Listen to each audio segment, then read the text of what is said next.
Solo സഞ്ചാരിയും എഴുത്തുകാരിയും ബ്ലോഗറുമായ Shrimati Raja നന്ദിനിയുമായുള്ള അഭിമുഖത്തിൻ്റെ രണ്ടാം ഭാഗത്തിലേക്ക് എല്ലാ പ്രിയപ്പെട്ട പ്രേക്ഷകർക്കും സ്വാഗതം.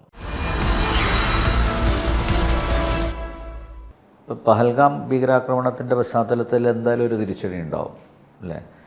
അതിനുള്ള കോപ്പുകൂട്ട് നടക്കുകയാണ്. അപ്പോൾ അത്തരത്തിലുള്ള തിരിച്ചടികൾ, പ്രത്യാക്രമണങ്ങളൊക്കെ നടക്കുമ്പോൾ ഇവർ ഭയചകിതരായിട്ട് തന്നെയല്ലേ കഴിയുന്നുണ്ടാവുക? ഇവർ എന്നോട് പറഞ്ഞത് നൂറ്റാണ്ടുകളായി ഞങ്ങൾ ഇങ്ങനെ തന്നെ ജീവിക്കണത്, ഓരോ ഭരണാധികാരികളുടെ ഇരകളായി ഞങ്ങൾ ഇങ്ങനെ കഴിയുകയാണ്. ഇതിൽ നിന്നൊരു കുറച്ചെങ്കിലും ഒരു വിടുതൽ ഇപ്പോഴാണ് കിട്ടിയത്. ഈ 370 എടുത്തു കളഞ്ഞു, ഇത്രയും ഡെവലപ്മെൻറ്റ് വന്നു, ഗ്രാമങ്ങളിലൊക്കെ വെളിച്ചമായി, സ്വാതന്ത്ര്യമായി, ടൂറിസ്റ്റുകൾ വരുന്നു ഭയക്കാതെ. ഇപ്പോഴാണ് ഞങ്ങൾ ജീവിക്കാൻ തുടങ്ങിയത്. അവരുടെ എക്കോണമി ഇപ്പോൾ ഹൈ ആയിട്ടുണ്ട്. അപ്പോൾ അതിലൊക്കെ സംതൃപ്തരാണ് അവർ. പലരും ഇൻവെസ്റ്റ് ചെയ്യാനും വരുന്നുണ്ടല്ലോ. പിന്നെ ഇഷ്ടം പോലെ യൂസഫ് അലി എനിക്ക് 400 പേരുടെ ലിസ്റ്റ് തന്നിട്ടുണ്ട്. അവർ അവിടെ ഇൻവെസ്റ്റ് ചെയ്തവരുടെ 400 വ്യവസായികളുടെ ലിസ്റ്റ് എൻ്റെ കയ്യിലുണ്ട്. അവർ തന്നതാണ്. അപ്പോൾ അതുപോലെ അത് ആ ചെറുപ്പക്കാർക്ക് ജോലി കിട്ടുന്നു, അവർക്ക് പ്രതീക്ഷകളായി. അതിനിടയിലേക്കാണ് ഈ ഒരു അവരുടെ എക്കോണമി തകർക്കാൻ വേണ്ടി, അങ്ങനെ ഇവർക്ക് കാശ്മീർ പിടിച്ചെടുക്കാൻ വേണ്ടി ഉള്ള ശ്രമമായിരിക്കാം ഒരു പക്ഷേ അവർ പറയണത് POK പിടിച്ചെടുത്താൽ തന്നെ ഞങ്ങൾ കുറച്ച് സമാധാനം കിട്ടിയതിനായിരുന്നു. എന്തുകൊണ്ടാണ് സർക്കാർ അത് ചെയ്യാത്തതെന്ന് ചോദിക്കുന്നവരേ ഉള്ളൂ. അതെ അതെ, POK പിടിച്ചെടുത്തെങ്കിൽ മതിയായിരുന്നു എന്നാണ് അവരും പറയണത്. മാത്രമല്ല POK ആണ് അതിമനോഹരമായ പ്രദേശങ്ങൾ, ബാൾട്ടിസ്ഥാൻ. ഞാൻ ചെറുതായിട്ട് നമുക്ക് കുറച്ച് ദൂരെ നിന്ന് ആ വാലീസ് കാണാൻ പറ്റും. ഉറിയിൽ പോകുമ്പോൾ കാണാം. എന്തൊരു മനോഹരമായ പ്രദേശങ്ങൾ. അപ്പം നമ്മൾ തന്നെ വിചാരിക്കും, ഈശ്വര ഇത് നമുക്ക് കിട്ടിയെങ്കിൽ, അത്രയ്ക്ക് ഭംഗി. അതെ. അപ്പോൾ ഇദ്ദേഹം, ഈ കാശ്മീരികൾ എൻ്റെ അടുത്ത് പറഞ്ഞത്, ഇപ്പോൾ ആ POK കിട്ടുവാണെങ്കിൽ കാശ്മീർ ഇപ്പോൾ സ്വർഗമാണെങ്കിൽ സൂപ്പർ സ്വർഗമാവും, സൂപ്പർ ഹെവനാവും, അത്രയും ടൂറിസ്റ്റുകൾക്കും വരാനുള്ള ഇതാവും എന്നാണ് അവരും പറയുന്നത്. അവരുടെ ആഗ്രഹം അത് പിടിച്ചെടുക്കണമെന്നാണ്. പൊതുവേ പാകിസ്ഥാൻ്റെ അവസ്ഥ ദുർബലമാണല്ലോ അല്ലേ? അതെ അതെ. ഇപ്പോൾ ഒരു സ്വാഭാവികമായിട്ടും കാശ്മീരിലുള്ളവർ താരതമ്യം ചെയ്യുന്നുണ്ടാവും അല്ലേ? അപ്പോൾ ആഭിമുഖ്യം കൂടുതൽ ഭാരതത്തോട് തന്നെയാണ്. അവർക്ക് കാശ്മീർ പാകിസ്ഥാനിലേക്ക് പോകണമെന്ന് ഞാൻ പലരോടും ചോദിച്ചിട്ടുണ്ട്. പ്രത്യേകിച്ച് ഈ പ്രത്യേക പദവി എടുത്തു കളഞ്ഞ ശേഷം അല്ലേ, വികസനം വരുന്നു, പിന്നെ അവർക്ക് പിന്നെ ജീവിത മാർഗങ്ങൾ ഒരുപാട് അവരുടെ മുന്നിൽ തുറക്കുന്നു അല്ലേ? ടൂറിസം വലിയ തോതിൽ അത് കുതിച്ചുയരുന്നു, വിനോദസഞ്ചാരികൾ വരുന്നു. അപ്പോൾ സ്വാഭാവികമായിട്ട് അവരുടെ ആ ഒരു വേ ഓഫ് ലൈഫ് അല്ലേ, അത് തന്നെ ടോട്ടലി കംപ്ലീറ്റ്ലി ഒരു ട്രാൻസ്ഫോർമേഷന് വിധേയമാവുന്നു. ആ സാഹചര്യത്തിൽ എല്ലാം കൊണ്ടും സന്തോഷിക്കുന്ന സമയത്താണല്ലോ ഈ ഭീകരാക്രമണം വന്നത്. തീർച്ചയായിട്ടും അവരെല്ലാവരും കരച്ചിലാണ്. എൻ്റെ അടുത്ത് ആ കല്യാണം കഴിഞ്ഞിട്ട് ഒരാഴ്ച പോലും ആവാത്ത കുട്ടിയുടെ ഇങ്ങനെ ഡിസ്പ്ലേ ചെയ്തുകൊണ്ടിരിക്കുകയല്ലേ, റീലുമൊക്കെ ആയിട്ട് വരുന്നു. എൻ്റെ സുഹൃത്തും അതുപോലെയുള്ള പോലീസുകാരടക്കം പത്രത്തിലുള്ളവരടക്കം ഞാൻ വിളിച്ചപ്പോൾ അവർ പറഞ്ഞത്, ചങ്ക് പൊട്ടി കരയാണ് ഞങ്ങൾക്ക് ഇതൊന്നും സഹിക്കാൻ വയ്യ. എപ്പോഴെങ്കിലും എൻ്റെ അടുത്ത് ചോദിച്ചു, രാജ എപ്പോഴെങ്കിലും ഹിന്ദു ആണെന്നുള്ള ഒരു ഇത് ഞങ്ങൾ എടുത്തിട്ടുണ്ടോ? എത്രയോ ഗ്രാമങ്ങളിൽ പോയി താമസിച്ചു, ആരെങ്കിലും നിങ്ങളെ ഹിന്ദു ആണെന്ന് പറഞ്ഞ് മാറ്റി നിർത്തിയോ? ഇല്ലല്ലോ. അത് തന്നെ ഞങ്ങൾക്ക് എല്ലാവർക്കും ഉള്ളത്. അതുപോലെ പ്രശ്നം നടക്കുമ്പോഴും പല കശ്മീർ വീടുകളും ബോംബിങ്ങിൽ തകർന്നിട്ടുണ്ട്. പണ്ഡിറ്റുകളുടെ വീട്ടിൽ കിട്ടതായിരിക്കും, അവരുടെ വീടും കൂടെ തകർന്ന്. എൻ്റെ സുഹൃത്തിന് തലയിൽ മുറിവേറ്റിട്ടുണ്ട് ആ ബഹളത്തിൽ. എന്നിട്ട് പുള്ളി കോമയിലൊക്കെ ആയിരുന്നു, ഭയങ്കര അപകടം. എന്നിട്ട് പുള്ളി കാർഗിൽ പോയി താമസിക്കുകയൊക്കെ ചെയ്തു. അപ്പോൾ ഈ ബഹളത്തിൽ ഹിന്ദുക്കൾ മാത്രമല്ല മുസ്ലിങ്ങളും അപകടത്തിലായവരും ഉണ്ട് റയറായിട്ട്. പക്ഷെ അവർ എൻ്റെ അടുത്ത് ചോദിച്ചത്, എൻ്റെ അയൽവക്കത്തുള്ള ഹിന്ദു, ഞാൻ അവരുടെ അച്ഛന് ഡൽഹിയിലായിരുന്നു ജോലി, അപ്പോൾ മാങ്ങ കൊണ്ടുവരും. അവർക്ക് മാങ്ങ ഭയങ്കര ഇഷ്ടമാണ്.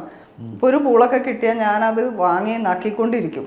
പുള്ളി പറയാണ്, അത്രയും എന്നെ മകനെ പോലെ കണ്ട അവർ വീട്ടിൽ നിന്ന് ഓടിപ്പോയപ്പോൾ ഞങ്ങൾ കരഞ്ഞത് ഞങ്ങൾക്ക് അറിയുള്ളൂ. അങ്ങനെയുള്ളവരും ഉണ്ട് അവിടെ. പക്ഷേ അതിൽ സന്തോഷിച്ച ആൾക്കാരും ഉണ്ടായിട്ടുണ്ടാവും. പക്ഷേ ഇപ്പോൾ ടോട്ടലി മാറിയിട്ടുണ്ട്. ആർക്കും ഇപ്പോൾ അങ്ങനെ ഒരു ബഹളം വരണമെന്നോ തീവ്രവാദം അവിടെ പച്ച പിടിക്കണമെന്നോ ഒട്ടും ആഗ്രഹമില്ല. അല്ല എല്ലായിടത്തും എന്ന പോലെ ഒരു വിരലിലെണ്ണാവുന്നവർ കാണുമല്ലോ അല്ലേ ഇതിനെ സപ്പോർട്ട് ചെയ്യുന്ന ഉണ്ട്. പാകിസ്ഥാൻ അങ്ങനെ ഒരു അനുഭവം എനിക്ക് ഈ ഇടയ്ക്ക് ഉണ്ടായി.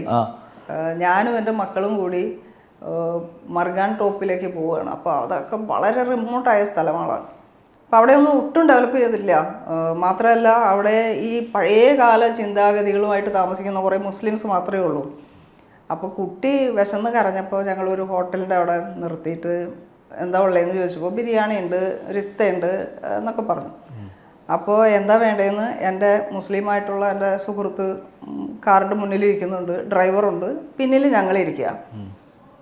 അപ്പോൾ അദ്ദേഹം പുറകിലേക്ക് നോക്കിയപ്പോൾ ഞങ്ങളെ കണ്ട് തട്ടമൊന്നുമില്ലല്ലോ.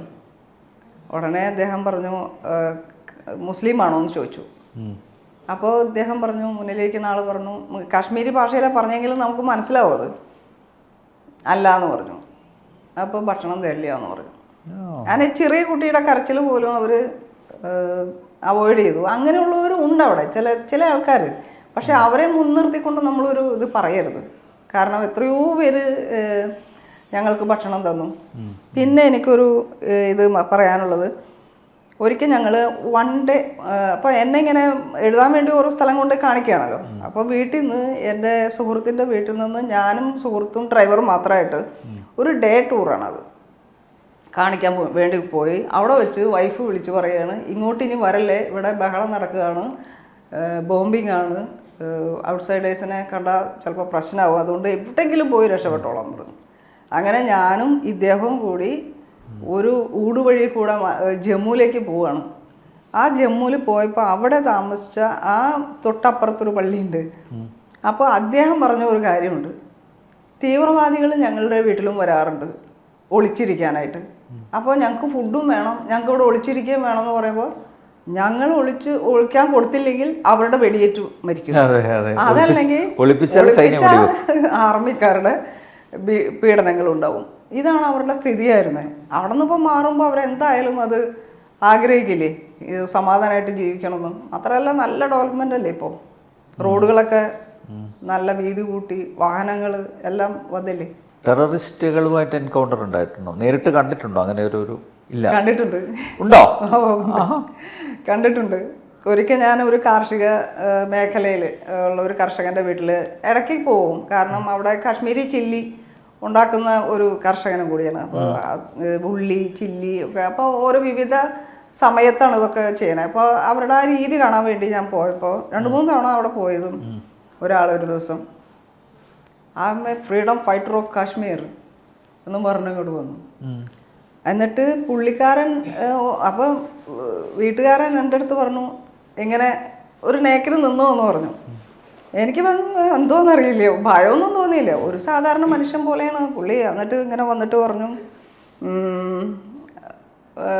നമ്മുടെ ഇപ്പോഴത്തെ സർക്കാരിനെ എന്തായാലും താഴ്ത്തിറക്കണം, ഞങ്ങളുടെ 370 എടുത്തു കളഞ്ഞു എന്നൊക്കെ പറഞ്ഞ പുള്ളി ഭയങ്കര ദേഷ്യത്തിലാണ്. ചെറുപ്പക്കാരൻ ഒരു 20-22 വയസ്സേ ഉള്ളൂ. 4 ID കാർഡ് എടുത്ത് കാണിച്ചു തന്നു. ഇത്രയും എനിക്ക് ഉണ്ടാക്കാന്നുണ്ടെങ്കിൽ പിന്നെ എനിക്ക് ഇതിൻ്റെ അപ്പുറം ചെയ്തുകൂടെയായിരുന്നു. ID കാർഡ് 4 എണ്ണമാണ്, 4 പേരിൽ പുള്ളിയുടെ. അങ്ങനെ വന്നിട്ട് സംസാരിച്ചു. അപ്പം പറഞ്ഞൊരു മുദ്രാവാക്യമുണ്ട്, പറയട്ടെ. Only one solution is gun solution. ഇതാണ് അവരുടെ മുദ്രാവാക്യം. അത് അദ്ദേഹം പറഞ്ഞു. അപ്പം ഞാൻ പറഞ്ഞു, ഞാൻ മറുപടി പറഞ്ഞത്, ഗൺ സൊല്യൂഷൻ കൊണ്ട് എന്ത് സൊല്യൂഷനാണ് ഉണ്ടാവുക, കുറേ പേര് മരിക്കുന്നല്ലേ ഉള്ളൂ, സ്നേഹത്തിൻ്റെ ഒരു ലോകമുണ്ട് എന്ന് പറഞ്ഞു. നത്തിങ് എന്നും പറഞ്ഞ് പുള്ളി അതങ്ങ് അവോയ്ഡ് ചെയ്തു. പക്ഷേ വേറെ കുഴപ്പമൊന്നും ഉണ്ടായില്ല. എൻ്റെ പേര് ചോദിച്ചു, ഞാൻ പേര് പറഞ്ഞു, ഞാൻ ഹിന്ദുവാണ്, കുഴപ്പമുണ്ടോ എന്ന് ചോദിച്ചു. അപ്പോൾ പറഞ്ഞു, ഞങ്ങൾക്ക് അങ്ങനെ ഹിന്ദു ഇതൊന്നുമില്ല, കാശ്മീരിൻ്റെ സ്വാതന്ത്ര്യമാണ് ഞങ്ങളുടെ ലക്ഷ്യം, അല്ലാതെ വേറെ ഒന്നുമില്ല എന്ന് പറഞ്ഞു. മറ്റൊരിക്കൽ ഞാൻ ഷോപ്പിയാനിൽ നിന്ന് തിരിച്ചു വരികയാണ്. ഷോപ്പിയാനിൽ എന്നെ കൊണ്ടുപോകില്ല. എൻ്റെ സുഹൃത്ത് പറഞ്ഞു, ഞാൻ പോവില്ല, നിങ്ങൾ എങ്ങനെ വേണമെങ്കിലും പോകാം. അപ്പം നോക്കുമ്പോൾ ഹോട്ടലിലെ മാനേജർ ഷോപ്പിയാനിലുള്ളത്. ഞാൻ സോപ്പിട്ട് പുള്ളിനെ വശത്താക്കി. അവിടെയും കൂടി കണ്ടില്ലെങ്കിൽ പിന്നെ എന്ത് വിചാരിച്ചു. അവിടെ 90% ഈ ആൾക്കാരായിരുന്നു ഷോപ്പിയാനിൽ. അത് അദ്ദേഹം തന്നെ എൻ്റെ അടുത്ത് പറഞ്ഞത്. അപ്പം ചെന്ന് ഇറങ്ങുമ്പോൾ ക്രൂരമായി നോക്കുകയാണ് എല്ലാവരും. അപ്പോൾ ഇദ്ദേഹം ഇങ്ങനെ അഡ്വാൻസ് ആയിട്ട് പറയുന്നുണ്ട്, എൻ്റെ ഹോട്ടലിൽ താമസിക്കുന്നതാണ്, നമ്മുടെ കഥ എഴുതാൻ വന്നേക്കുന്ന ആളാണ് എന്നൊക്കെ ഇങ്ങനെ എക്സ്പ്ലെയിൻ ചെയ്ത് കൊടുക്കുന്നുണ്ട്. എന്നാൽ എൻ്റെ ഉള്ളിലൊരു പേടി. പുള്ളി പറഞ്ഞത് എനിക്ക് ധൈര്യമില്ല, പക്ഷെ മാഡം ഇങ്ങനെ പറയുമ്പോൾ എങ്ങനെ കൊണ്ടുപോയിട്ടിരിക്കും. അപ്പോൾ എൻ്റെ സുഹൃത്ത് പറഞ്ഞു കൊണ്ടുപോയിട്ട് വാ, ഇനിയിപ്പോൾ എന്തായാലും ഇനിയിപ്പോൾ വാശി പിടിക്കല്ലേ, കൊണ്ടുപോയിട്ട് വന്ന് അങ്ങനെ പോയത്. അപ്പോൾ അവിടെ ചെന്നപ്പോൾ കുട്ടികൾ, അവിടുത്തെ കുട്ടികൾ, ഞാൻ വീഡിയോ എടുക്കാൻ നേരത്ത് അവർ പറഞ്ഞൊരു ഇതുണ്ട്, ഹം കാശ്മീരി ഹോ ഹം പാകിസ്ഥാനി ബി ഹോ, അങ്ങനെ പറഞ്ഞ കുട്ടികൾ. ഉടനെ പേരൻസ് പറഞ്ഞു ചുപ്പുര എന്ന് പറഞ്ഞു, മിണ്ടല്ലേ എന്ന്. അങ്ങനെ ആ കുട്ടികൾ വളർന്നു വരുന്ന കുട്ടികളിൽ വരെ ഒരു ആൻറ്റി ഇന്ത്യൻ ആറ്റിറ്റ്യൂഡായിരുന്നു മുമ്പ്. ഇപ്പം ആ കുട്ടികളും ഞാൻ പിന്നീടും അവിടെ പോയായിരുന്നു. ഇപ്പം അങ്ങനത്തെ പ്രശ്നങ്ങളില്ല. ഷോപ്പ് ചെയ്യാനും മാറിയോ? ഷോപ്പ് ചെയ്യാനും മാറി. ഷോപ്പ് ചെയ്യാൻ മാത്രമല്ല, പുൽവാമ എവിടെയും മാറ്റങ്ങൾ തന്നെ, കുപ്വാര എവിടെയും. ഞാൻ ഒന്നുകൂടെ പോയല്ല അവിടെ. ഇതിന് ശേഷം എങ്ങനെയാണെന്ന് അറിയണമല്ലോ. അപ്പോൾ ബോണിഗാമിൽ ഞാനീ രാത്രി പോയി നിന്നു എന്ന് പറഞ്ഞില്ലേ, അവിടെയൊക്കെ ഈ 2 നദി മുറിച്ച് കടന്ന് ഒരെണ്ണത്തിൽ ആടി തുടങ്ങിയ മരപ്പാലം ഇപ്പം വീഴുമെന്ന് തോന്നും.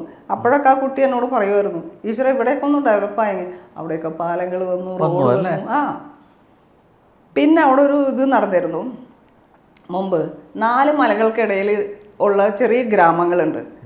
ആ ഗ്രാമങ്ങളിൽ ഉള്ള ആൾക്കാർ പുറം ലോകം അറിഞ്ഞുകൂടാ, കാരണം വഴികളില്ല. അപ്പോൾ ഈ മല കുത്തനെ ഉള്ളത് കയറി വേണം അവർക്ക് ഈ ടൗണിലൊക്കെ പോകാൻ. ഈ ബേക്കറി സാധനങ്ങൾ ഒക്കെ അവർക്ക് ഏതോ ലോകത്തുനിന്ന് വരുന്ന പോലെയാണ്, മധുര പലഹാരങ്ങളൊക്കെ.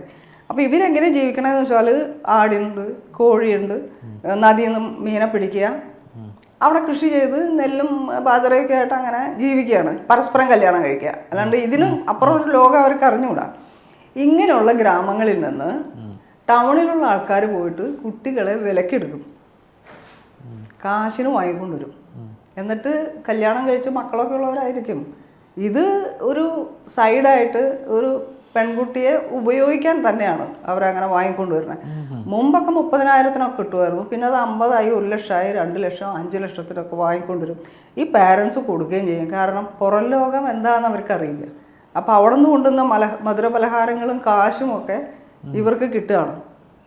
ഈ പുറം ലോകം എന്ന് അവർ പറയണത് ഈ ടൗണിലുള്ള ആൾക്കാരെയാണ്.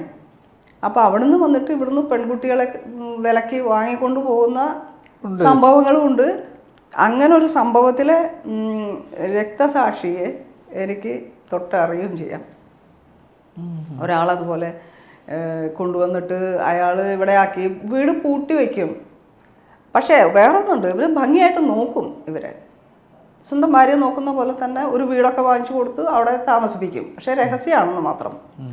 എന്നിട്ട് അങ്ങനെ വന്ന ഒരു പെൺകുട്ടി, അവരുടെ ഈ കൊണ്ടുവന്ന ആൾ മരിച്ചു പോയെന്ന് തോന്നുന്നത്. എങ്ങനെയോ വന്നില്ല, ഇവരുടെ കയ്യിൽ പൈസയുമില്ല. അങ്ങനെ അവർ പുറത്ത് ഇറങ്ങി ഭക്ഷണത്തിന് വന്നപ്പോഴാണ് അവിടുത്തെ ഒരു ഹോട്ടല് ആൾ കാണുന്നതും അവളെ പ്രണയിക്കണതും. അങ്ങനെ അതൊരു മനോഹരമായ പ്രണയകഥയാണ് അവിടുത്തെ. അങ്ങനെ അവർ ഈ ഇദ്ദേഹത്തിന് ഭാര്യ മക്കളുണ്ട്, പക്ഷെ അതൊക്കെ മറന്ന് അത്ര സുന്ദരിയാണ്. അപ്പോൾ ഇദ്ദേഹത്തിൻ്റെ ബന്ധു പോയിട്ട് ഇങ്ങനെ ചെയ്യല്ലേ ഇവന് കുടുംബം ഉണ്ടെന്ന് പറയാൻ പോയപ്പോൾ ഈ പെൺകുട്ടിയെ കണ്ടപ്പോൾ അദ്ദേഹം മിണ്ടാതെ തിരിച്ചു വന്നു. കാരണം ആര് കണ്ടാലും മോഹിച്ചു പോകുന്ന തരത്തിലുള്ള സുന്ദരി. അത്തരം താഴ്വാരങ്ങൾ ഉണ്ടെന്ന് പറയുക. അത്ര സുന്ദരിമാരാണ് അവിടെ ഉള്ളവരും. ഈ കാർഗിൽ ഭാഗത്തും അതെ, വളരെ മനോഹരികളായ പെൺകുട്ടികളെ, ദ്രാസിലൊക്കെ ഉള്ളവരൊക്കെ. അങ്ങനെ ഒരു സംസ്കാരം ഉണ്ടായിരുന്നു. പക്ഷേ ഇപ്പോൾ റോഡുകളൊക്കെ വന്ന് അവർ വിദ്യാഭ്യാസം ചെയ്യാൻ തുടങ്ങി. ഇപ്പം അങ്ങനത്തെ പരിപാടിയൊന്നുമില്ല കേട്ടോ, ഇതൊക്കെ മുമ്പുണ്ടായിരുന്നതാണ്. ഇപ്പോൾ ഏറ്റവും ഒടുവിൽ കാശ്മീരിൽ നിന്ന് എപ്പോഴാണ് തിരിച്ച് നാട്ടിൽ വന്നത്? ഞാനിവിടെ 18-ന് എത്തി. 11 ഞാൻ ബൈസർ വാലിയിൽ ഉണ്ടായിരുന്നു. 11 അതെ, ഈ സംഭവങ്ങൾ നടക്കുന്നതിന് തൊട്ട് മുമ്പ്. അപ്പോൾ ഒരു പക്ഷേ ഇവരൊക്കെ അവിടെ കോപ്പ് കൂട്ടിക്കൊണ്ടിരിക്കുന്നുണ്ടായിട്ടുണ്ടാവും.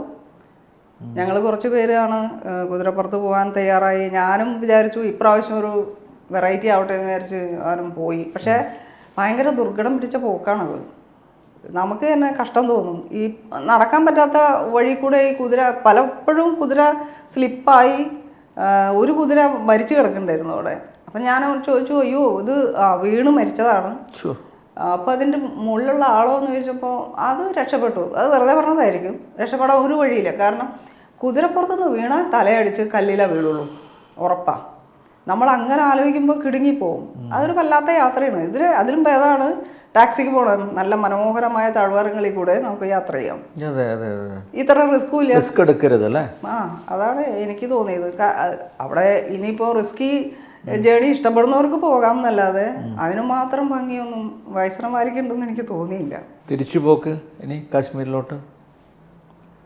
എനിക്ക് പോയേ തീരൂ. എനിക്ക് അവിടെ സാഫ്രോണിൻ്റെ ബിസിനസ് ഉണ്ട്. ആണല്ലേ? ഓ ഹോ ഹോ ഹോ. അപ്പോൾ ഞാൻ കർഷകരുടെ അടുത്ത് നേരിട്ടെടുത്ത് നമ്മുടെ ആയുർവേദ ഫാക്ടറികൾക്ക് മാത്രം കൊടുക്കണേ, അല്ലാതെ റീറ്റെയിൽ. High quality. അതെ അതെ, റോസ് സാഫ്രോൺ. അല്ല അതിലും ഇതുണ്ടല്ലോ, പറ്റിപ്പുണ്ടല്ലോ അല്ലേ? ധാരാളം. മൈദ വെച്ചുണ്ടാക്കുന്നത് ഞാൻ കണ്ടിട്ടുണ്ട്. ചോളത്തിൻ്റെ നാരും മൈദയും വെച്ചിട്ട് ഒരു സാഫ്രോണിൻ്റെ ഒരു ഇതുമില്ലാത്ത സാധനങ്ങൾ ടൂറിസ്റ്റ് പ്ലേസുകളിൽ കിട്ടും. അത് തിരിച്ചറിയാനും വേണം ഒരു ഇത്. അതാണ് ഷോപ്പുകളിലൊക്കെ പ്രോസസ്സ് ചെയ്ത് കിട്ടും, പക്ഷേ റോ വിപണിയിൽ ഇറക്കുന്നില്ല. കേരളത്തിൽ മാർക്കറ്റ് ഉണ്ടോ അതിന്? ഞാൻ കമ്പനികൾക്ക് കൊടുക്കുന്നുണ്ട്, ആയുർവേദ ഫാക്ടറികൾക്ക്. അത് റോ സാഫ്രോൺ ഒരു വയാഗ്രയാണ്, ഹെർബൽ വയാഗ്രയാണ്. അപ്പോൾ വയാഗ്ര ഉണ്ടാക്കാനാണ് കൊടുക്കുന്നത്. ഓക്കെ. പിന്നെ സൗന്ദര്യ സംവർദ്ധക വസ്തുവും കൂടിയാണ്, അതിനും കൊടുക്കുന്നുണ്ട്. എക്സ്പെൻസീവ് അല്ലേ? എക്സ്പെൻസീവാ. അതിന് വേറെ കാരണം, പ്രോസസ്സ് ചെയ്യുമ്പോൾ ഇതിൻ്റെ തൂക്കം കൂടും. തൂക്കം കൂടാനുള്ള സാധനം കൂടി ഇട്ടിട്ടാണ് ഒരു പ്രോസസ്സ് ചെയ്യണേ. റോയിൽ കനം കുറവാണ്. അപ്പോൾ അത് ഇപ്പോൾ മറ്റത് 1 കിലോ തൂങ്ങുമ്പോൾ 1/2 കിലോ ക്വാണ്ടിറ്റി ഉണ്ടാവുള്ളൂ. ഇത് 1/2 കിലോ എടുക്കുമ്പോൾ 1 കിലോ ക്വാണ്ടിറ്റി കിട്ടും. അപ്പോൾ നമുക്ക് ഞാനൊരു മിനിമം ലാഭം എടുക്കുള്ളൂ, അല്ലാതെ കഴുത്തറപ്പൊന്നുമില്ല.